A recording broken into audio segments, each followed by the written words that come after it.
The red is your output to the water come out of. This is your output line.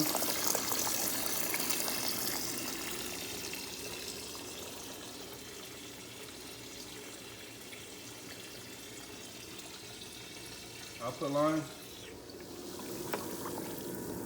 The pump is your input line. This is where your blue is. The water comes from the pump to the blue line, all the way up through here, into your water heater, your tankless water heater, by the way. In here, and then up through the water heater, back out your red, and water heater's being flushed now.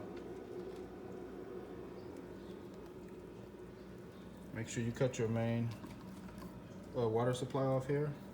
Pull up right there, and open these up. Close these. Cut your gas off. Unplug the unit.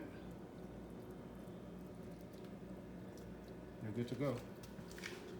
That's how you flush a tankless water heater. You can see it's like blue now, so it's getting flushed really good. Also, don't forget this too.